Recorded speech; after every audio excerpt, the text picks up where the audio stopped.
Alright, I'm going to change the cable on my saw because I cut it a couple times and it was looking like this. That's not too good, right?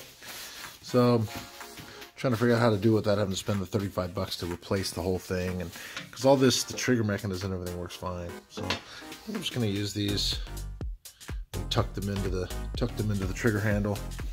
So, I've cut the cord short.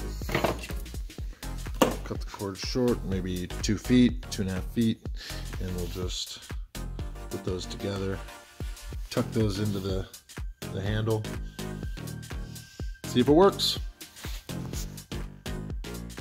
So here I've unscrewed the handle and cut out the wrecked portion of the cable.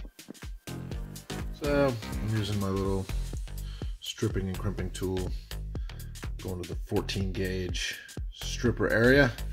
I'm taking about 3/4 of an inch off of each one. It's not gonna focus for me, but and then just putting those in and crimping them. There's one right here.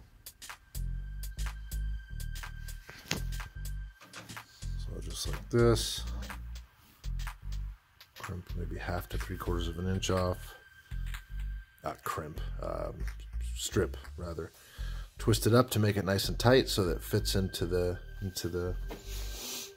end, and then crimp it. Easy peasy. There it is. Just gonna take the crimper on 22 to 18 gauge, crimp it,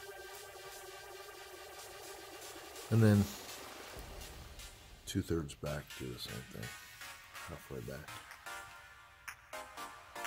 Boom. Just give it a little tug, make sure it's on there. Yep, good to go.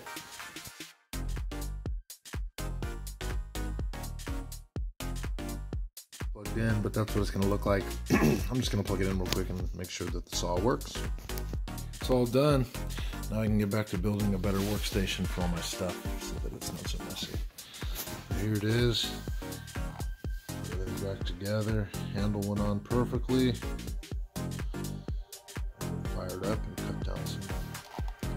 cut down some pallets for some pallet wood. All right.